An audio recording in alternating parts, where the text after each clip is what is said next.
In bull market, everyone loves talking about stocks that are hitting new highs. But the real opportunities come during the bear market or consolidation phase where the stock price corrects sharply. That's when smart money start buying those opportunities. And that's exactly what we are going to decode today.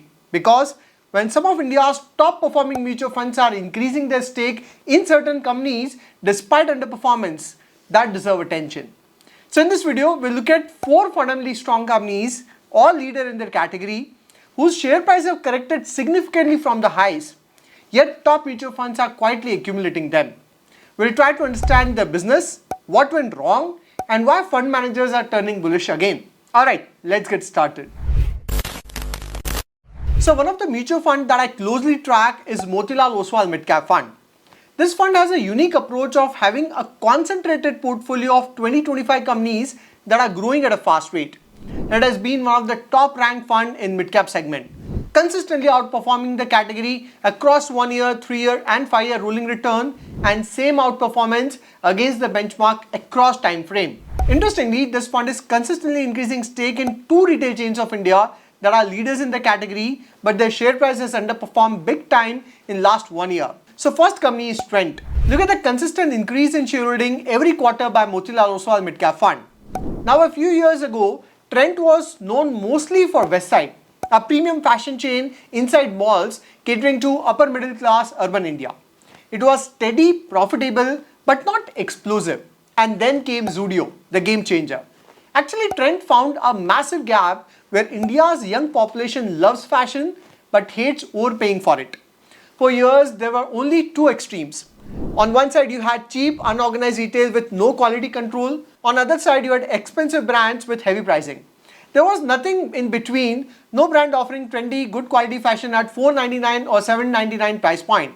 That's the gap Zudio spotted. With Zudio, Trent focused on the aspirational young population of India. You also call them Gen Z, that wanted fast fashion at affordable price. It became a roaring success.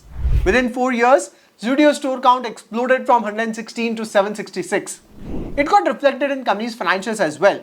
Its revenue zoomed from 2600 crore to 17,000 crore within 4 years, and profit exploded from 35 crore to 1500 crore. Market also rewarded the growth and its share price jumped more than 10 times. However, in last few quarters, company's growth has slowed down. Its trailing 12-month revenue growth is 29% and profit growth is 25%. Well, it's not a bad growth from any perspective, but the market always look at the relative performance. So as compared to historical growth of 50-60%, this fall in growth has resulted in profit booking, and share price has fallen more than 40% from the peak. One of the reasons for this sharp correction is because Trent always commanded a premium valuation in the past. During last year peak, its PE was at more than 200 levels. With last 1 year of correction, it has fallen to 100 PE level. Although PE is not a right metric for retail companies that are in growth phase, because Trent is opening a lot of stores that takes time to mature and contribute in business. So I closely look at price to sale metric that touched peak of 21 and now at levels of below 10. Interestingly, Motilal Oswal Mid Cap Fund entered in December 24 when the stock started correcting and it kept on increasing its stake every single quarter. Now what explains this move? For that you need to think from long-term lens. Trent is a category leader in mid-market fashion through Westside and Zudio. Then it is a trusted brand under the Tata Group and a scalable and profitable business model. In a space where many players struggle to make money, Trent has found the perfect balance between aspirational branding and mass affordability. Overall, Trent is a structural play on India's consumption boom. Again, it's always debatable whether the current valuations are justified or not. But one thing is for sure, with more than 40% correction in last 1 year, the froth that existed in valuation 1 year ago has been removed. By the way, if you're wondering how I am able to identify the top mutual funds in the category, I am using PowerUp Money app to analyze mutual fund performance. One big pain point is that if you want to know mutual fund performance, majority of platforms today provide only point-to-point return. For instance, let's say today is 8th November and you want to check 1 year performance of a mutual fund. So it will compare today's NAV with last year's NAV. But this is not the right way to look at mutual fund performance. The right way is to look at the rolling return. And PowerUp Money provides this rolling return comparison. Not only that, it also looks at various factors like consistency, recency and volatility and assign a score to the mutual fund. and accordingly rank it. On top of this, if you invest in mutual fund, PowerUp Money can provide a performance report card of your mutual fund across 4 categories: in form, on track, off track, and out of form. All of this is completely free. And they also have the elite membership priced at $9.99 a year that offers very rich feature. It unlocks ranks of each fund, so new fund selection become very easy. Rank Trends tells you how the fund has been performing in last 2 years for a more holistic review. In rebalancing, they help you identify if you have consistent underperforming funds in your portfolio. They guide you to switch to better performing funds in a tax efficient way. This is a first for retail investor and a highly valuable feature. Basically, they are always monitoring your portfolio and tell you when it's time to take action. I think this membership is a must-have for any serious mutual fund investor. In case you want to explore it, I provided the link in the description. Moving on, second retail stock where Motilal Oswal Midcap Fund is consistently increasing its stake is Kalyan Jewellers. Look at the increase in stake in last 5 quarters from 4% to 9%. Now, Kalyan Jewellers has also witnessed a massive rally since 2022 with 10 times growth. However, its stock price has fallen 35% from the peak. Now, what explains this exponential rise and sharp correction? And why Motilal Oswal Midcap Fund is still buying the dip? So first of all, the 10x growth in share price was mainly due to exceptional growth in company's financials as well as valuation re-rating. Between 22 to 25, its revenue jumped 2.5 times and net profit was up more than 3 times. This high growth coupled with bull run in the market resulted in 10 times growth. But then valuations also skyrocketed from PE of 25 to more than 100 and price to sell went from 0.6 to 3.8. But then in trailing 12 months, Kalyan net profit has grown at 27% as compared to 47% growth in 3 years. Although revenue growth is still intact. But this relative slowdown in earning growth coupled with high valuation resulted in sharp correction in share price. Now the question is, why Motilal Oswal Midcap Fund is still buying the dip? So in my opinion, there are structural reasons. First is, there is a clear shift in gold retail sector where more and more people are moving towards organized gold retail chains due to trust factor. Organized chains are more transparent, provide hallmark jewelry and purity is not a concern. Even today, India's organized jewelry market is less than 35% of total gold sales. That means there's decades of headroom. And Kalyan is one of the few credible national players alongside Titan. Plus, the recent correction has removed the froth from the valuation. Now, the third company where top mutual funds are showing strong confidence despite recent correction is AWFIS. It is India's leading flexible workspace provider. Interestingly, SDFC Small Cap Fund has been increasing its stake every quarter since AWFIS got listed earlier this year. Please note that SDFC Small Cap Fund is again one of the top ranked funds in the small cap segment. This fund has outperformed category average in 1 year and 3 year rolling return, and same outperformance against the benchmark across time frame. Now, if you look at AWFI's journey, it represents a very interesting theme: India's evolving workspace culture. For decades, office space in India meant long lock-in leases, huge deposits, and rigid infrastructure. But the post-COVID era has completely changed this dynamics. Companies now prefer flexibility, startups want cost-efficient plug-and-play offices, even large corporates want satellite offices closer to employees to reduce commute time and boost productivity. This is where AWFIS comes in. It has built one of India's largest co-working and flexible workspace platform, operating across 18 cities with over 220 centers and 1.4 lakh seats. What makes it unique is its asset-light model.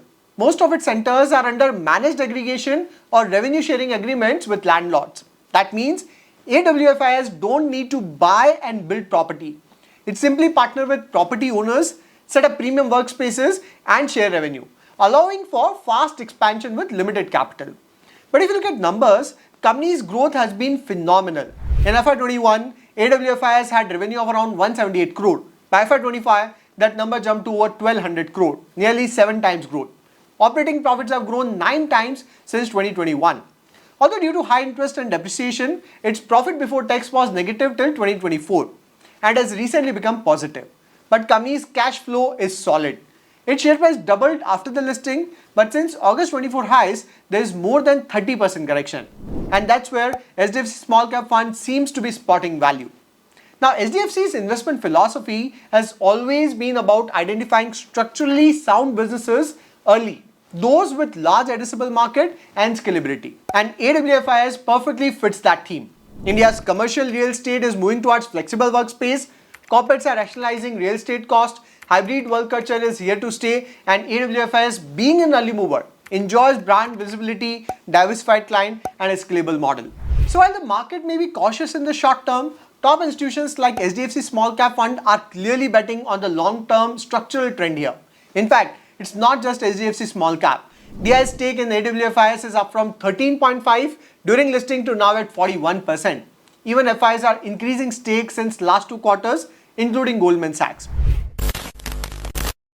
Now, fourth stock in the list is down more than 50% from its all-time high in December 21. But one mutual fund that I personally respect a lot is adding this company. This fund house is Parag Parikh FlexiCap Fund, and stock is IEX, that is Indian Energy Exchange. Now, Parag Parikh FlexiCap is one of India's most respected mutual fund in the country, known for its long-term value-conscious approach. It is also the top-ranked fund in the FlexiCap category with consistent outperformance against the category average across 1 year, 3 year and 5 year rolling return period.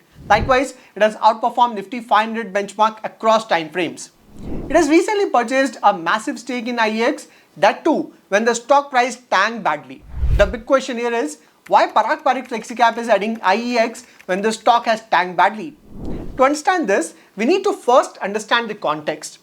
So IEX has witnessed a roller coaster ride over the last few years. Between 2020 to 22, it was one of the hottest stock in the market. The reason was simple.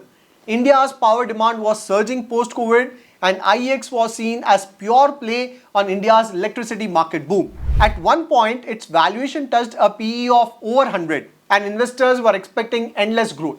But then came reality. From 22 onwards, IEX faced a series of headwinds. Your regulatory uncertainty due to talk of multiple power exchanges, then falling short-term power volume, then pressure from government reform aimed at increasing competition in the electricity trading market. As a result, its growth slowed down, margin compressed slightly, and investor sentiment turned sharply negative.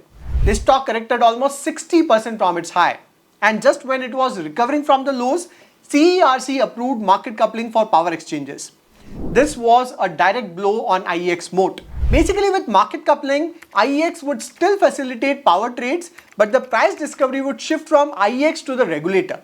This price discovery was the biggest moat of IEX that resulted in 90% share in power trading. As a result, after the news, IEX share price again tanked sharply, but Parag Parikh accumulated this dip. Now, there are 2-3 important reasons for this move. First reason is opportunity size. With rapid industrialization, data center expansion and EV adoption, short-term electricity demand is expected to skyrocket over the next decade. So that would be a huge growth driver for players like IEX. Then IEX is expanding into new verticals. Your green energy market, gas trading, then carbon credits and day-ahead renewable contracts. All these are long-term structural growth driver. Then second reason is regulatory overhang is now behind. Market coupling was one of the biggest risks for IEX, and now that it is done, market has already discounted it in IEX share price. So it looks like the worst is priced in and risk reward looks favorable in the long term. Third reason is strong fundamentals. IEX is a fundamentally strong company with technology as its core. As a result, company enjoys a very high ROE, ROCE, it's completely debt free and has a very high cash conversion rate. Plus, it has a good dividend yield at the moment. Here, please understand that Parag Parikh FlexiCap has a long-term viewpoint. Stock market continue to test the patience. We still need to see the impact of market coupling on IEX business. But Parag Parikh Fund is using this short-term pessimism to build long-term exposure in structural play that still has decades of growth ahead. So if you look at all these examples, Trent, Kalyan Jewellers, AWFIS and IEX, a clear pattern emerges. All these companies are fundamentally strong, they are category leaders and long-term structural stories. Yet in the short term, their stock prices have corrected sharply, either due to valuation pressure or temporary growth moderation. And interestingly, some of the top-ranked mutual funds of country like Motilal Oswal Mid Cap Fund, HDFC Small Cap Fund, Parag Parikh FlexiCap Fund have been using this correction as an opportunity to accumulate. That's what makes this trend worth tracking. Because while most retail investors tend to exit during corrections, institutional investors often use the same phase to strengthen their position, quietly, patiently and with long-term lens. By the way, I track all these mutual fund activities using PowerUp Money app, which helps me analyze which funds are consistently outperforming, not just on point-to-point return, but on rolling return, volatility and consistency basis. It even gives a simple report card of your mutual fund that include in-form, on-track, off-track or out-of-form, completely free. If you want to explore it, the link is in the description. So that's it for this video. If you find it useful, do share it within your circle. I'll see you in the next video. Till then, take care.